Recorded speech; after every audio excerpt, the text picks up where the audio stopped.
दोस्तों नमस्कार। हरियाणा के दिवंगत आईपीएस पूरण कुमार के मामले में अब उन्हें बहुत जल्दी इंसाफ मिलने वाला है। हालांकि इस पूरे मामले में जो उनका लैपटॉप वगैरह था, यानी कि जो इलेक्ट्रॉनिक सबूत उनके पास थे, जो उनके परिवार वाले, खासतौर से उनकी पत्नी आईएएस अमनीत कुमार पुलिस को या फिर एसआईटी को नहीं सौंप रही थी। अब कोर्ट के आदेश के बाद उनके सभी लैपटॉप या मोबाइल फोन सब कुछ एसआईटी के पास जा चुके हैं।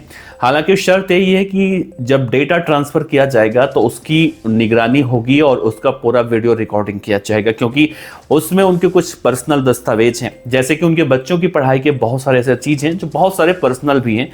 तो सब कुछ निगरानी में करने की बातें कही गई हैं। ये तो रही आज जो मैं अभी आगे आपको डिटेल में बताऊंगा। दूसरा ये, इस पूरे मामले में अब दलित समाज इकट्ठा हो चुका है और आईपीएस वाई पूरण कुमार को इंसाफ दिलाने के लिए सड़कों पर उतर रहा है और ये जन सैलाब बनके अब कहीं ना कहीं सड़कों पर दिखाई दे रहा है। और जब तक वाई पूरण कुमार को इंसाफ नहीं मिल जाता तब तक देश के अलग अलग हिस्सों में अब इस तरह की जो है प्रदर्शन देखने को मिल सकती हैं। तीसरा ये, इस पूरे मामले में निकलकर सामने आया है कि जहां इस पूरे मामले में दूसरे जो और पीड़ित हैं या फिर कहें एएसआई संदीप लाठर, उनके परिवार का भी वक्तव्य निकलकर सामने आया है। तो पूरी कहानी बताएंगे कि आखिर अब लैपटॉप सौंपने के बाद कैसे आईपीएस दिवंगत पूरण कुमार को अब इंसाफ मिलेगा। तो इस वीडियो के अंत तक दोस्तों बने रहिएगा। नमस्कार, मेरा नाम है देवनाथ पांडे और आप देख रहे हैं रोजाना की तरह आपका अपना चैनल बीडीएफ न्यूज। देखिए मित्रों, वाई पूरण कुमार के केस में अब कोर्ट ने आदेश दिया कि उनके लैपटॉप को एसआईटी के कब्जे में दिया जाए। कोर्ट ने लैपटॉप देने को और डेटा की सुरक्षा सुनिश्चित करने के लिए पूरी ट्रांसफर प्रक्रिया जो है वो रिकॉर्डिंग उसके करने के निर्देश दिए हैं। इसके बाद परिवार के लोग पुलिस को लैपटॉप सौंप देते हैं। अब परिवार की तरफ से कोर्ट में पेश किए गए वकील, उन्होंने कहा कि परिवार कभी लैपटॉप देने से इनकार नहीं कर रहा था, लेकिन पुलिस जो है तकनीकी वजहों से पहले उसे रिकवर ही नहीं कर पाई थी। कोर्ट ने परिवार की मांग को माना और ये साफ किया कि लैपटॉप का डेटा सुरक्षित रखा जाए और ट्रांसफर की जो प्रक्रिया है उसकी रिकॉर्डिंग की जाए। पुलिस अब लैपटॉप को जांच के लिए CFSL भेजने वाली है। इसमें एडीजीपी के फिंगरप्रिंट्स से मिलान किया जाएगा, क्योंकि उन्होंने टाइप वगैरह किया था और लैपटॉप के अंदर जो मौजूद फाइल है, नोट है, ईमेल्स हैं, उन सब की पड़ताल अब एसआईटी करेगी कि उन्हें किन किन लोगों को भेजा गया था। अब आपको बता दें कि वाई पूरण कुमार ने 7 अक्टूबर को चंडीगढ़ के सेक्टर 11 स्थित अपने आवास पर अपने आप को उन्होंने इस तरह से किया था। परिवार वालों की सहमति से 15 अक्टूबर को पीजीआई में पोस्टमार्टम कराया गया उनका, और अब पुलिस की जांच में मुख्य रूप से डिजिटल सबूतों, खासतौर से लैपटॉप और फोन के डेटा पर केंद्रित अब उसकी जांच होगी। उधर एडीजीपी पूरण कुमार के गनमैन सुशील कुमार की गिरफ्तारी कहां से हुई, ये भी अब सवाल स्थानीय पुलिस कर्मियों की अब नींद उड़ा रखी है। वजह चंडीगढ़ पुलिस की एसआईटी है, वो पता ये करने वाली है कि पुलिस रिकॉर्ड के मुताबिक उन्हें यानी रोहतक से पकड़ा गया सुशील को, तो उसकी पिस्टल वाई पूरण कुमार के पास चंडीगढ़ कैसे पहुंच जाती, ये झोल इस पूरे केस में देखने को मिल रहा है। पूरण कुमार ने गनमैन को ही सरकारी पिस्टल से कहीं ना कहीं वो कदम उठाया था। तो मंगलवार को एएसआई संदीप लाठर ने भी इस मामले में कहीं ना कहीं अपने आप को ऐसा कर लिया। परिजनों को अपना वीडियो भेजा, उसमें कहा कि गनमैन को गिरफ्तार करने वाली टीम में वो भी शामिल थे।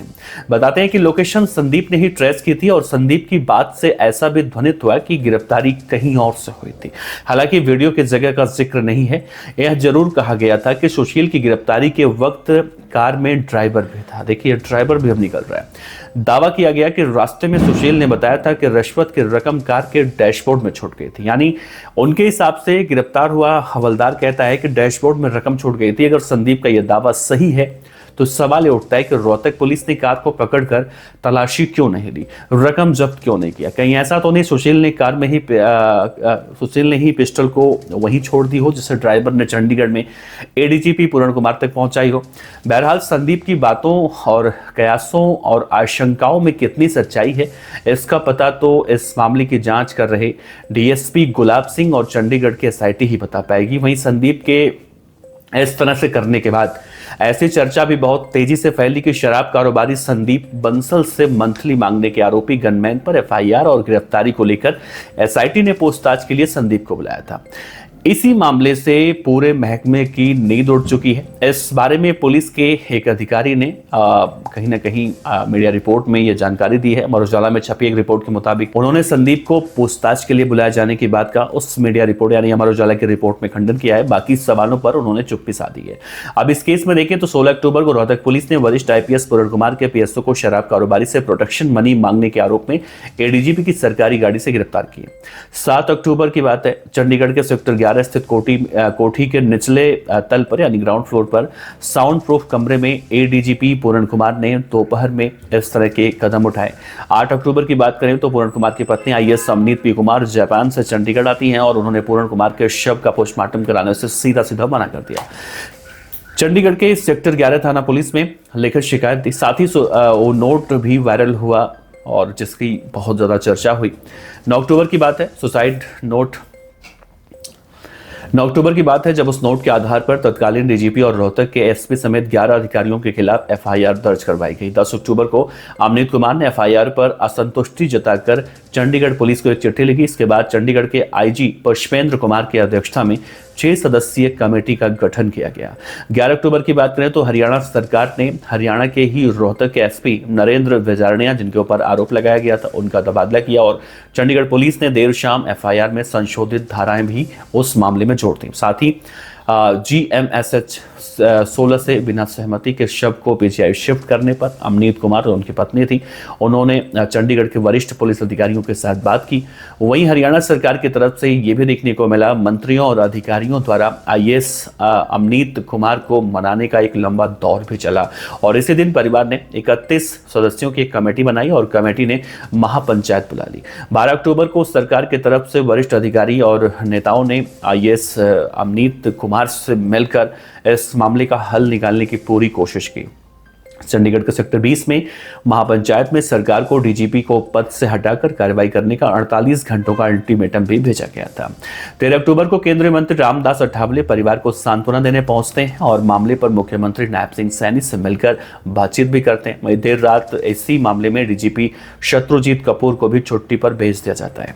14 अक्टूबर को परिवार को सांत्वना देने के लिए लोकसभा में नेता प्रतिपक्ष राहुल गांधी और केंद्रीय मंत्री चिराग पासवान भी पहुंचते हैं।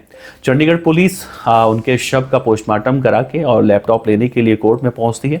कोर्ट ने भी अमनीत कुमार को इस मामले में नोटिस दिया था। वहीं रोहतक में उसके अगले दिन देखने को मिला एएसआई संदीप लाठर ने वाई पूरण कुमार और उनकी पत्नी पर गंभीर आरोप लगाते हुए उतना बड़ा कदम उन्होंने उठाया। उसके बाद बवाल और भी ज्यादा बढ़ गया।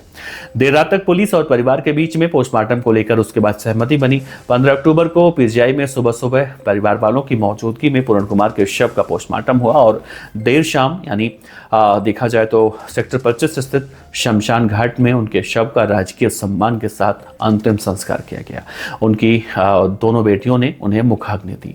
ये तो पूरी कहानी है या फिर हम कहें शुरू से लेकर आखिर तक घटनाक्रम है। अब आते हैं दूसरी कहानी पर। देखिए आज फरीदाबाद में देखने को मिला दलित समाज के बड़े बड़े लोग आज पोस्टर और बैनर लेकर आईपीएस अधिकारी जो इस दुनिया में नहीं है पूरण कुमार उनको इंसाफ दिलाने के लिए अब वो सड़कों पर उतर चुके हैं और उनका कहना है कि जब तक आईपीएस पूरण कुमार को इंसाफ नहीं मिल जाता तब तक वो लोग घर पर नहीं बैठेंगे। और इस तरह से जब उन्हें कहीं ना कहीं दबाया जा रहा है, बहुत सारी बातें ऐसी हैं जो उन्होंने अपने उस नोट में लिखी है उसी को आधार बनाकर ये लोग अब विरोध प्रदर्शन कर रहे हैं। ऐसे में बड़ा सवाल है कि आने वाले समय में ये प्रदर्शन और भी ज़्यादा उग्र हुआ तो क्या हो सकता है। खैर आप अपने विचार रखिएगा। नमस्कार, जय।